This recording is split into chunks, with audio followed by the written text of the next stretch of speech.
partida nuevamente tenemos un libro. Qué lindo es que vaya saliendo nueva literatura. Pero además, ¿quién lo escribe? Está con nosotros José Ramón Valente, economista, exministro de Economía, que nos viene a presentar por primera vez aquí en Radio Agricultura, Pioneros del Capital, su nuevo libro. Bienvenido, José Ramón, a Llegó la Hora. Pero muchas gracias por la invitación, encantado de estar aquí con ustedes. Bueno, hay muchísimos temas con José Ramón, porque podemos hablar de su rol de influenciador en redes sociales, claro, de exministro de Economía, de la situación económica del país, pero partamos con el libro. Podemos hablar de todo. José Ramón, ¿cuál era tu idea detrás de este libro, Pioneros del Capital? Se ha destacado mucho el mercado de capitales chileno en el último tiempo, en los últimos años, como uno de los pilares del desarrollo en Chile. Estuvo tambaleando un poco con los retiros, quizás, pero ¿por qué surgió esta idea, José Ramón? Bueno, la idea, y hay que darle los créditos a quien los merece, no es mía. La idea es de un hijo mío, que tiene, digamos, su propio emprendimiento en temas de inversiones, y que ve Mateo. Entonces un día me preguntó y me dijo: papá, la verdad es que busco literatura para entender cómo se crearon las instituciones del mercado de capitales que veo hoy, de dónde salieron los Larraínvial, los BTG, de dónde salieron los Selfin, de dónde salieron los Econsul de este mundo, y no encuentro solamente libros sobre los escándalos del mercado de capitales, y encuentro unos libros laterísimos sobre cuál es la evolución de la legislación que hay en el mercado de capitales. Claro. Entonces se necesita relatos. Y por eso, si tú te fijas, aquí dice relatos de los forjadores del mercado de capitales chilenos. Entonces, inspirado en un libro que había leído en Estados Unidos, que era de David Rubenstein, que había justamente entrevistado a mucha de la gente que había creado grandes instituciones de inversión en Estados Unidos. Dije, bueno, hay un espacio aquí como para hacer entrevistas, un poquito más que entrevistas, porque en el fondo como para conversaciones largas con quienes fueron los que realmente crearon sobre la base institucional que se fue creando en Chile, qué es lo que sembraron ellos y qué es lo que, ¿no es cierto?, creció sobre ese terreno fértil que se fue armando. Y eso es este libro. Es, digamos, es hablar del mercado de capitales chileno, es sacar algunos mitos, despejar algunos mitos, pero sobre todo es conocer las historias personales de quienes formaron estas instituciones que hoy día vemos en el mercado de capitales. Oye, vamos a tratar de no hacer spoilers, pero también es entretenido saber con qué nos vamos a ir encontrando dentro del libro. Recordarle Pioneros del Capital para que vayan buscándolo, disponible en todas las librerías, sobre todo en Culpo, ¿cierto? Así es, está disponible. Está disponible. ¿Con qué partimos? ¿Cuál es el puntapié inicial? ¿Dónde el árbitro toca el pito inicial para empezar a construir el mercado de capitales chileno? Mira, primero es que quizás es interesante conocer, y así parte el libro, qué es lo que había antes. Yo diría que hasta antes de 1980 no había propiamente un mercado de capitales. Habían bancos y había cierta posibilidad de conseguir créditos, pero no había, digamos, un mercado de capitales que es básicamente donde se encuentra gente que tiene más ingresos que gastos, con gente que tiene más ideas y no tiene los ingresos, y básicamente el mercado de capitales puede canalizar a través de sus instituciones, ya sean bancos, fondos de inversión o otras instituciones, puede canalizar estos recursos. Y eso se fue creando a partir del año 80. Entonces, de los primeros entrevistados o relatos que uno ve en este libro es el de Jorge Gabriel Larraín, que es un señor ya mayor, ¿no es cierto?, pero que fue profesor de muchos de los que hoy día son las personas que manejan estas instituciones en Chile. Un profesor que hacía clase en su oficina y que le hizo clase a varias generaciones, y fue el primer curso de mercado de capitales que probablemente se dictó en Chile. Él nos cuenta directamente cómo era ese mundo en Chile de los años 70, de los años 60, de los años 80, donde al final era solo pituto, contacto y favores políticos. No había propiamente, ¿no es cierto?, esta cosa más agnóstica que uno quiere en el mercado de capitales, claro, para que sea meritocrático, claro, que es en el fondo, mire, yo tengo exceso de plata, usted tiene exceso de ideas. Una institución va a juntar plata con ideas, digamos, pero no vamos a ver, en verdad, porque alguien depositó una plata en el banco y el banco tomó la decisión de prestarle a otra persona que no se conocen entre ellos, ¿no es cierto?, esa plata. Y por lo tanto, eso es lo maravilloso que tiene el mercado de capitales, digamos, que al final lo que prima son las buenas ideas y no los apellidos y no los pitutos y no es cierto?, los contactos. Y eso fue lo que se fue creando en Chile, y de ahí es el punto de partida, haber creado estas instituciones para que eso ocurra. A la gente siempre dice, no, pero es que sigue siendo que, digamos, si tenéis contacto te dan más fácil un crédito. Bueno, efectivamente, como en muchas cosas, lo que ocurre es que la foto siempre puede ser mejor, pero uno no se puede quedar con la foto. Claro. Uno tiene que ver la película. Y la película, cuando uno la lleva, ¿no es cierto?, para atrás 30 años y uno recorre la película, estamos mucho mejor hoy día de lo que estábamos hace 30, 40 o 50 años atrás. Aunque todavía nos falta mucho para que esa foto sea perfecta, ¿no es cierto? Y le hayamos hecho todo el Photoshop necesario como para que realmente sea totalmente meritocrático y totalmente, ¿no es cierto?, agnóstico, digamos. No, y además me imagino que eso tiene un límite, porque yo puedo invertir en alguien porque le tengo mucha estima, pero si eso no da número en el al menos mediano plazo, claro, termina siendo insuficiente o insostenible. Y ahí te quería preguntar, José Ramón, ¿cuáles fueron como las dificultades que había al inicio en nuestro país para establecer un mercado de capitales propiamente tal? Porque, como tú dijiste, bueno, había bolsa de comercio también, de hecho, sí, se transaban acciones, pero ¿qué es lo que ocurrió desde el 80 en adelante que uno diga, mira, aquí hubo un cambio, aquí se empezó a forjar algo que fue clave para el desarrollo del país? Mira, hay dos cosas muy potentes que ocurrieron. Primero, cuando uno mira la historia, las tasas de interés estaban fijadas por ley, en un precio fijo. Y como había mucha inflación, en gran parte de los años 50, 60 y 70, las tasas de interés reales, o sea, cuando uno toma la tasa de interés, menos la inflación, eran negativas. O sea, poner plata en el banco, ahorrarla, era igual que regalar parte de esa plata. Claro. Uno ponía 100 y al cabo, ¿no es cierto?, de un año retiraba, desde el punto de vista de la capacidad de compra, 80 o 90 o 95, pero negativo. Entonces, cuando eso ocurre en los países, básicamente la gente no ahorra, la gente se consume lo más rápido posible la plata que le llega, porque dice, claro, si ahorro pierdo plata. Entonces el primer punto es haber liberalizado ese precio tan importante, con muchos otros que se liberalizaron en la economía chilena, pero dejar libre la tasa de interés para que haya incentivo al ahorro fue clave. Y lo segundo fue que un país y un continente, en verdad, no solamente Chile, un continente que tenía muy mala fama en el sentido de no haber pagado sus obligaciones, sí, durante, claro, muchas veces, desde los años 30 en adelante, por décadas, ¿no? Son muchos default en varios países de Latinoamérica, mucha inestabilidad política. Entonces, es un país que no podía conseguir muchos créditos externos, tampoco lo podían los otros países latinoamericanos. Entonces, para poder desarrollar el país necesitabas ahorro interno, y ese ahorro interno no estaba, y ahorro interno de largo plazo. La creación de los inversionistas institucionales, principalmente AFPs, compañías de seguros de vida, crea por primera vez ese stock de ahorro de largo plazo en un país como Chile, y eso es lo que catapulta, digamos, en parte importante esos dos eventos, liberalización de las tasas de interés, y el tener este bolsón de ahorro de largo plazo, la posibilidad de tener un mercado de capitales que asigne estos recursos, digamos, para proyectos y para que proyectos muy interesantes. Oye, qué interesante, porque precisamente el momento de la creación de las AFP y en el fondo la capitalización individual, y que no solo tú tienes el ahorro personal que empieza a desarrollarse, sino que cómo este impacta finalmente en el mercado de capitales y genera progreso dentro de una economía que va creciendo. ¿Cómo fueron los inicios de eso, la creación y el impacto en las primeras etapas en que esto empezó a funcionar? Bueno, las primeras, como digo, no había esta idea de tener ahorros de largo plazo, y por lo tanto, como ocurre todavía en muchos países latinoamericanos, para hacerlo bien cercano a la gente, tú vas a pedir un crédito a un banco para comprarte una casa, digamos, y te dicen, sí, pero se lo puedo dar a 5 años. Oye, pero es que en 5 años, ¿cómo te pago un crédito en 5 años? Si yo, digamos, voy a tener esta casa 40 años, digamos, y no tengo... Entonces, la idea de que haya un crédito hipotecario, por ejemplo, a 20 años o a 30 años, era una idea totalmente ajena a la posibilidad en Chile, como lo es todavía en Latinoamérica. El tener alguna institución donde tú sabes que le va a estar llegando permanentemente recursos, y que esos recursos tienen que ser invertidos para que los recursos de los trabajadores, que en este caso son los fondos de pensiones, tengan rentabilidad, después ellos se puedan pensionar. Bueno, eso permite que un banco emita un bono, se lo venda a la AFP. Con esa plata el banco diga, bueno, ahora sí le puedo dar, porque emití un bono, ahora tengo plata para darle a usted un financiamiento de largo plazo, y se crean los créditos hipotecarios a 15, 20 y 30 años, cosa que no ocurría. Esa es la vuelta que se da, ¿no es cierto?, cierto?, el funcionamiento del mercado de capitales.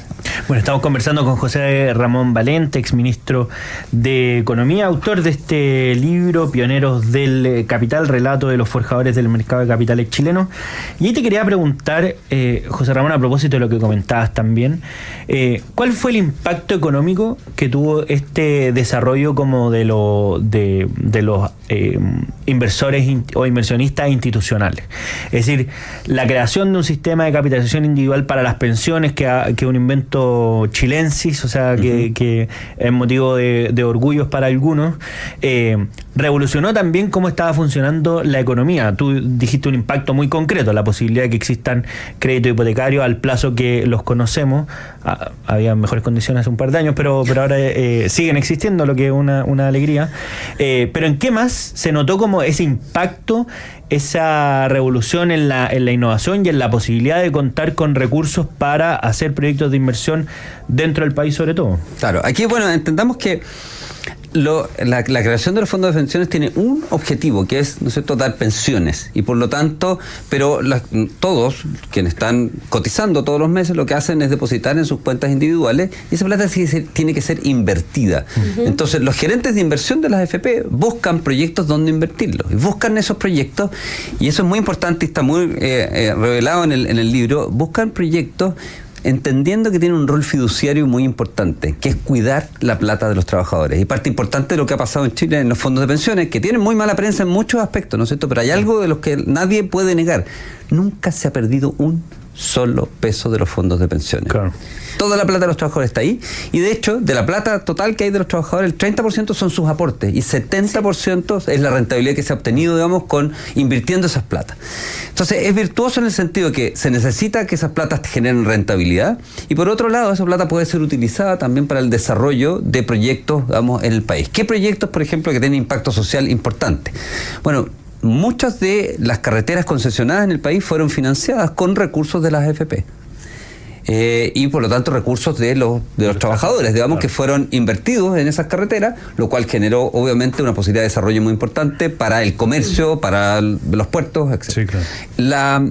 El hecho que tengamos en Chile, el otro día veía una estadística, en México el 48% de los habitantes de México tiene acceso a agua potable, y el resto, ¿no es cierto?, no tiene simplemente acceso a agua potable. En Chile tenemos un 98% de la población que tiene acceso a agua potable. Bueno, el que en Chile, ¿no es cierto?, nos podamos comer las frutillas sin tener que pasarlas, ¿no es cierto?, por alcohol antes para quitarle, ¿no es cierto?, la caca, literalmente, digamos, claro, es producto de que hubo recursos para hacer que pudiéramos limpiar las aguas y plantas de tratamiento, y que hubiese, ¿no es cierto?, expansión de la red.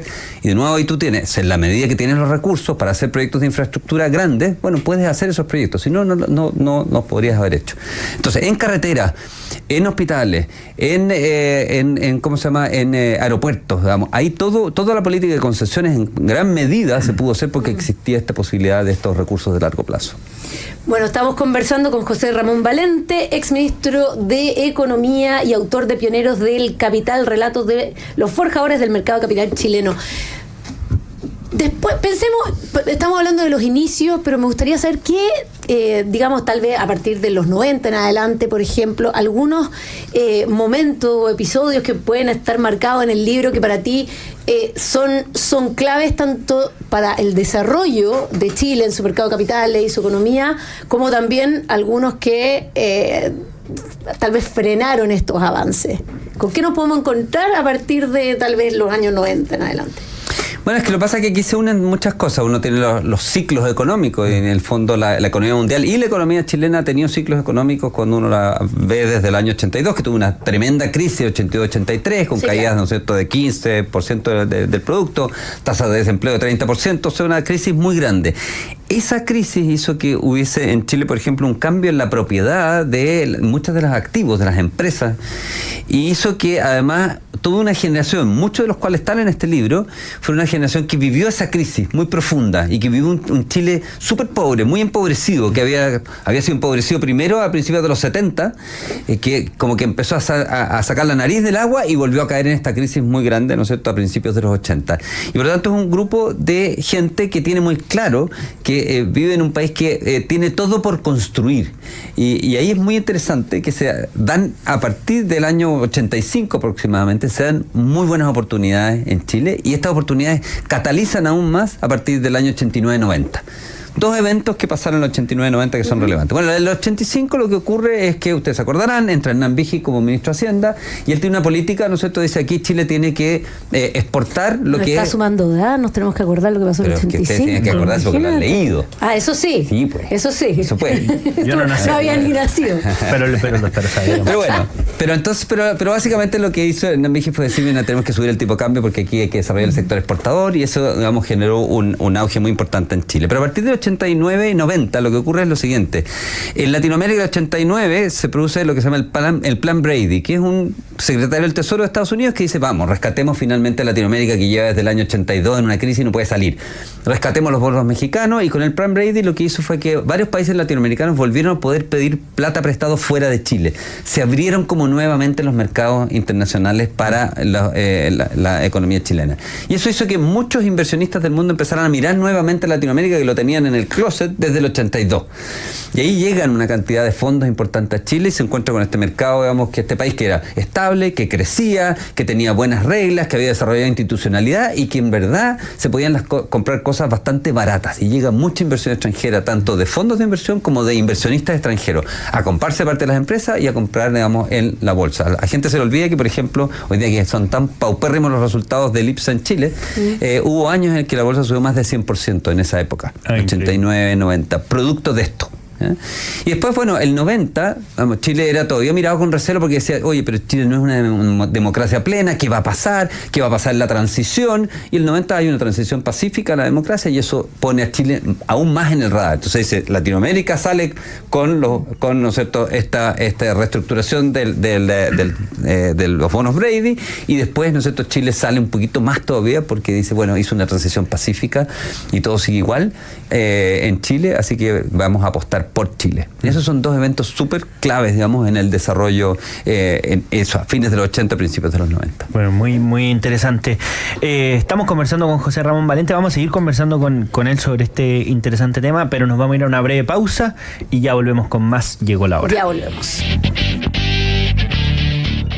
Bueno, y seguimos conversando con nuestro invitado de honor de hoy, José Ramón Valente, y su nuevo libro, Pioneros del Capital, Relatos de los Forjadores del Mercado de Capitales Chileno.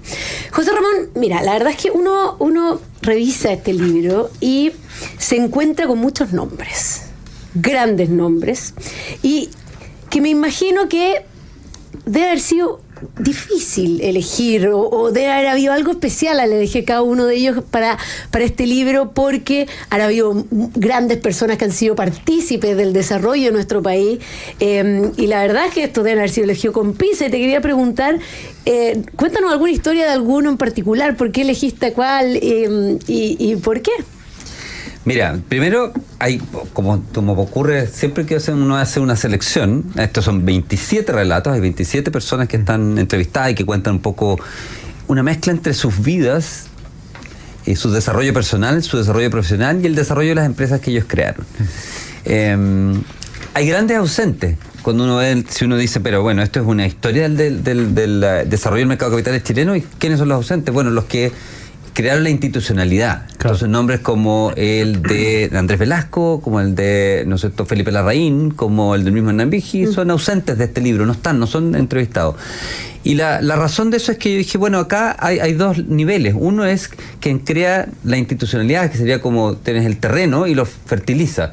Pero después, con un terreno fértil, tú tienes que sembrarlo y plantar algo ahí, ¿no es cierto?, de tal manera que crezca algo. El terreno fértil lo produjeron quienes produjeron los cambios institucionales, los que no están en este libro. Claro. Los que están elegidos en este libro son los que sembraron en ese terreno. Claro. Exactamente. Y esos son los que crearon las instituciones, ¿no es cierto?, que nosotros en el día a día tenemos interacción con ellas, digamos. Y por lo tanto son personas que, claro, hoy día uno los ve como grandes empresarios, personas, ¿no es cierto?, que salen en el diario, digamos, claro, contando sus historias de éxito, pero que se le olvida que hace 30 años eran jóvenes emprendedores con mucho más ideas que plata, y se arriesgaron, emprendieron y crearon estas instituciones. mucho de eso está en los relatos de ellos. Es bien un hilo conductor que tú ves en muchas de las historias, es eso. En decir, ¿sabes qué más? En realidad yo tenía ganas, tenía ideas, tenía pachorra, pero no tenía mucho más que eso. Y tuve un país que me dio las oportunidades, ¿no? Porque estaba la institucionalidad y porque el país crecía y porque ahí vivía en paz. Y eso nos permitió que desarrolláramos lo que hoy día existe. Y es bien interesante eso porque la gente tiende a verlos, ¿no es cierto?, con un poquito como de distancia, cuando tú los ves, ¿no es cierto?, ya mayores, claro.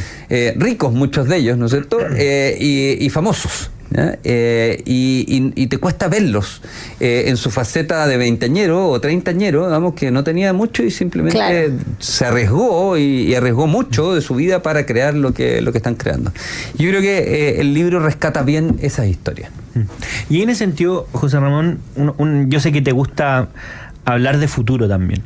Y si nosotros hiciéramos una comparación, como una radiografía del Estado, no solamente del país, sino que del mercado de capitales, en particular en Chile, ¿qué otra cosa similar, por ejemplo, al desarrollo de los inversionistas institucionales, requeriría nuestro país para dar un salto? ¿Te parece que requiere algo como un giro copernicano o es cuestión de más de esfuerzos constantes y continuos? Bueno, antes ustedes me preguntaron cosas importantes que habían pasado que pudieran haber dado origen como esto. Claro. Yo les mencioné dos, pero la verdad es que cuando uno lo mira en la historia completa es la colección de muchos pequeños cambios que se hicieron en reformas sucesivas al mercado de capitales y fueron haciéndose durante 30 años, desde crear una ley de valores hasta una ley de OPA, hasta abrir la posibilidad de que los inversionistas institucionales pudieran invertir fuera de Chile. O sea, en verdad, y eso no pasó de un día para otro y no fue alguien, ¿no es cierto?, que dijo, mire, aquí tengo un proyecto de ley, claro. Y pasamos, digamos, y creamos, digamos, como por arte magia el mercado de capitales. Lo vamos creando a través de 30 años. Por lo tanto, yo creo mucho más en eso, en ser consistente a través del tiempo y no parar este desarrollo, seguir haciendo pequeños cambios que se acumulan en el tiempo, igual que el interés, ¿no es cierto?, se hace interés compuesto, digamos, es la acumulación de pequeños cambios que al final es un tremendo cambio. Yo creo que dejamos de hacer eso en Chile hace aproximadamente 10 años y estamos pagando la cuenta de haberlo dejado hacer, digamos. Y obviamente se ha estancado el desarrollo de nuestro mercado de capitales, así como el de nuestra economía, porque no hemos hecho estos cambios que sí eran necesarios y que siempre son importantes, digamos, de ir haciendo las adaptaciones necesarias. Y precisamente, ¿cómo ves tú que son estas adaptaciones? ¿Cuáles son los desafíos de hoy día? Porque finalmente las economías que van creciendo, que van progresando, se van enfrentando a nuevas realidades y también entran a mercados más competitivos, empieza un comercio mucho más intenso y eso también trae elementos distintos. Y Chile, bueno, hemos visto que en los últimos 10 años económicamente nos hemos estancado, pero ¿cuál para ti son en particular esos hechos, decisiones políticas que han ido frenando este avance de Chile en la economía local y mundial? Mira, en el fondo, en el mercado de capitales se da mucho, como muchas otras cosas, que la necesidad crea el órgano. Entonces aquí la necesidad era, como yo les dije, invertir los ahorros, ¿no es cierto?, que hacían las empresas y que hacían los trabajadores, invertirlos en algo que fuera rentable y con bajo riesgo. Cuando uno desincentiva el ahorro y la inversión, obviamente, vamos, el mercado de capitales pierde profundidad, porque en el fondo el mercado de capitales está ahí, o sea, es el encuentro de quienes tienen, como decía antes, exceso de plata y los que tienen exceso de ideas, ¿no es cierto? Entonces, no necesitas más desarrollo si es que no estás juntando, digamos, más ahorros y más inversión. Y Chile lleva 10 años en que la tasa de inversión, para que tengan una idea, la tasa de inversión en Chile entre el año 90 y el año 2013, en todo ese periodo, la inversión creció en Chile al 8,8% al año promedio. Entre el 2014 y el 2024, 0,9% al año. Ese es el cambio violento que ha pasado. Y eso viene porque, en parte, importante, porque también los incentivos al ahorro se disminuyeron. ¿Qué generó desincentivo importante al ahorro? Bueno, eliminamos parte de del fondo, los beneficios tributarios que tenía la gente que podía ahorrar. Uno de los beneficios tributarios importantes para personas y empresas es que te decía, mire, si usted recibe plata y en vez de comprarse un Porsche, lo que hace es ahorrarla y generar empleo y generar una empresa, yo le voy a diferir el pago de impuestos. Claro. No se lo voy a perdonar. Usted lo va a tener que pagar igual, pero lo va a pagar cuando se compre el Porsche, no antes, porque usted le hace un bien al país, ¿no es cierto? No comprándoselo ahora, no pegándose ese viaje increíble ahora, sino que ahorrando esa plata y generando empleo y generando nuevas inversiones. Eso lo empezamos a destruir, ¿no es cierto?, con las reformas tributarias, y en el fondo eso ha hecho que la tasa de inversión en Chile caiga y la tasa de ahorro en Chile caiga, y obviamente dañado también la profundidad y el desarrollo del mercado de capitales.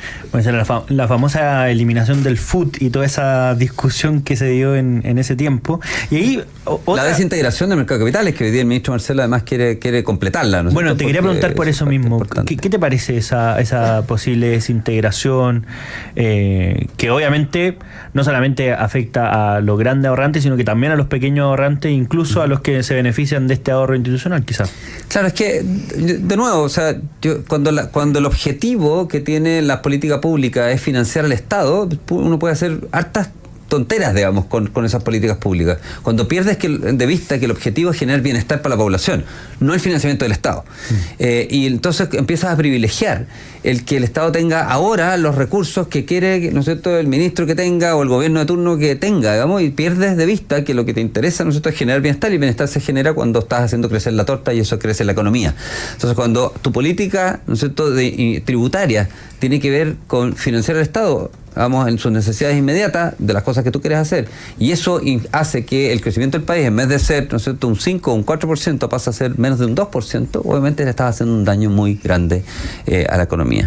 Y a las posibilidades de crecimiento y de mejoras del bienestar de la población. Yo creo que eso es un poquito lo que ha pasado en Chile. Digamos, esta urgencia por, digamos, financiar un aumento, un tamaño del Estado, ha terminado, ¿no es cierto?, generando una herida muy grande en la capacidad de crecimiento de la economía y, bueno, y por lo tanto, digamos, en el bienestar de los chilenos. Claro, porque también hemos visto que ese gasto estatal no necesariamente se va en inversión, sino que más bien se va en contratación o en, como bien se dice, en la grasa estatal. Bueno, esa es parte del descontento que no existe solo en Chile, ¿no es cierto? Parte de la razón por la cual fue elegido, por ejemplo, Donald Trump en Estados Unidos, vamos, es porque hay descontento respecto del mal uso de los recursos públicos, porque la gente trabaja, aporta con sus impuestos, y esos impuestos se malgastan. Entonces, parte de lo que lo hizo famoso bien en su campaña, y hoy día a Donald Trump, a pesar de que tiene una personalidad tan controvertida y que es como una persona difícil de querer en lo personal, ¿no es cierto?, pero desde el punto de vista de sus políticas, esta idea de volver a Estados Unidos a sus orígenes y decir, mire, achiquemos el tamaño del Estado federal y démosle poder nuevamente a los estados, vamos, más cerca de las personas, y entonces atrae a una persona como Elon Musk, que dice, yo voy a poder reducir grasa en el Estado norteamericano de 3 trillones de dólares, que es un 25% del presupuesto federal. Y la gente vota por eso. Y eso es porque lo que tú dices, Mara, que en el fondo la gente está ok con la idea de que existan bienes públicos, con que hayan plazas, que haya, ¿no es cierto?, buen transporte público, que hayan posibilidades de educarse, que la salud sea buena. Está obviamente muy a favor de eso, pero está muy, muy en contra con que el fondo le cobren IVA, le cobren impuestos a las utilidades, suban los impuestos a las contribuciones, y que después eso se vaya en que los empleados públicos, por ejemplo, tienen 30 días de licencias al año. Claro. Y que el 80% de los programas, digamos, de gasto social en el sector público están mal evaluados. O sea, hay como desazón, hay como molestia con eso, ¿no? Sí. Bueno, estamos conversando con José Ramón Valente sobre su libro Pioneros del Capital, relatos de los forjadores del mercado de capitales chileno. Un poco la historia, pero también llevándolo a la actualidad también. Mira, justo lo que estábamos conversando recién, mencionaste Estados Unidos, te diría que el caso argentino es bastante similar. Vimos también las promesas de campaña de Javier Milei, precisamente acortar cosas que en el Estado no estaban funcionando. ¿A ti te parece que en Chile estamos realmente viendo y observando los chilenos esa situación, o no estamos tan cerca de decir el gasto total tiene que parar, tenemos que empezar a cortar programas? ¿La gente en general está viendo eso o todavía no?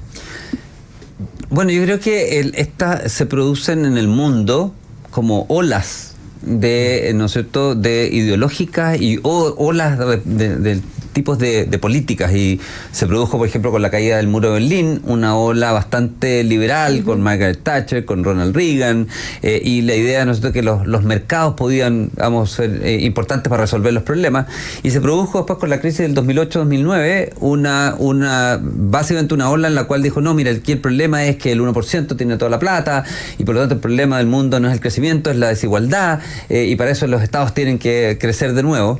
Y yo creo que estamos viendo un nuevo cambio de tendencia, y ese cambio de tendencia tiene que ver con esta, ¿no es cierto?, desagrado de la población a los excesos de la clase política, los excesos en el sector público de malgasto de los recursos, y yo creo que Chile va a formar parte de esa ola. Quizás no es todavía, obviamente no lo puedes comparar con lo que ocurre en Argentina, pero los ejemplos que yo te daba antes de que en el fondo las cosas se pueden hacer mucho mejor en Chile con la plata que tenemos, yo creo que la gente los está empezando a sentir en forma importante, digamos.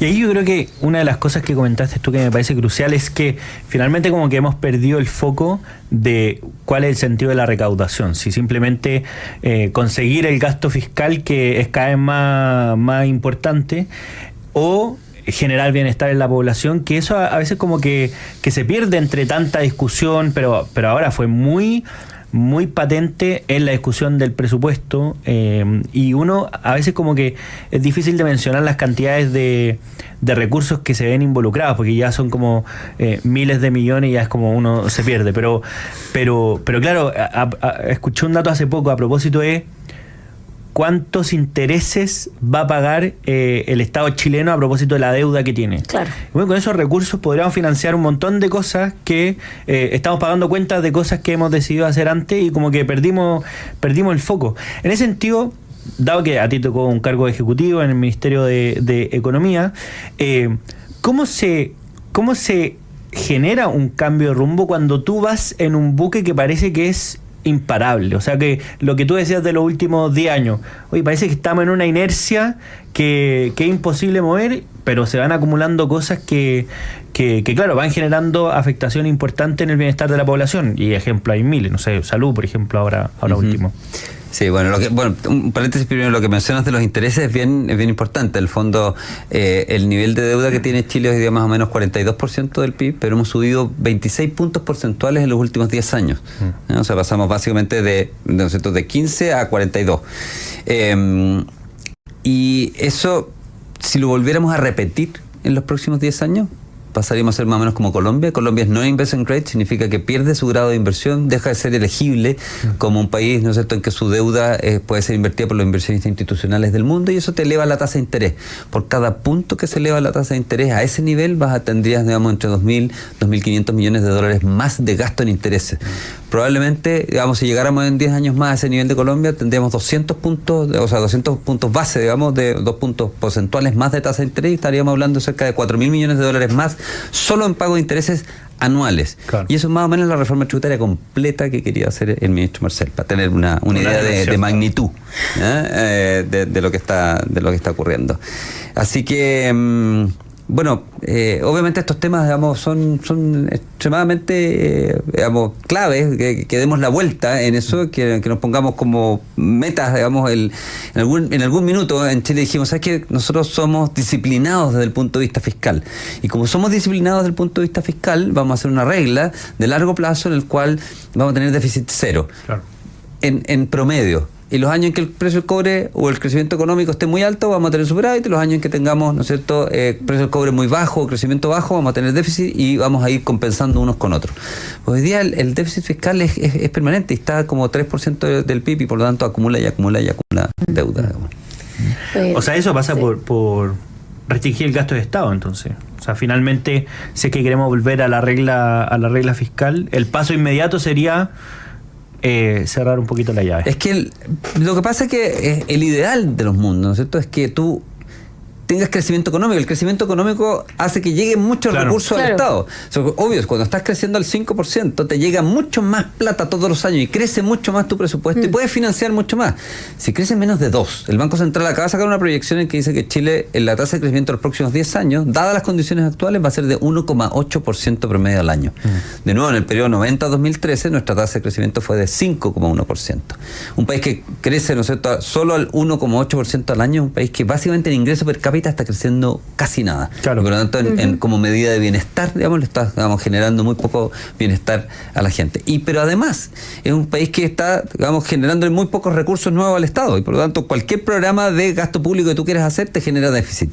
O sea, es una combinación de generar políticas para que haya crecimiento económico y tú puedas tener más ingresos, y a la vez, ¿no es cierto?, de ser súper cauto, digamos, y considerado a la hora de gastar esas plata y gastarlas bien, porque tú dices, bueno, esa plata no la generé yo como Estado, digamos, la generaron los chilenos, me la están pasando para que yo las administre. Tener esa conciencia es súper importante. Sí, clave siempre entender el crecimiento económico como algo fundamental para el país en cualquiera de sus aspectos. Nos quedan poquitos minutos, José Ramón, y la verdad es que quería volver a tu libro y hacerte una última pregunta. No sé si te voy a complicar con la pregunta o no, pero me gustaría saber, ya que entrevistaste o conversaste con gente tan relevante para ir entendiendo la historia del mercado capital, te quería preguntar, ¿hay alguna de estas conversaciones, alguna entrevista que haya sido especial para ti, que haya tenido una particular relevancia? Da lo mismo, desde lo emocional, histórico, de haber compartido, de haber sido parte de algo, que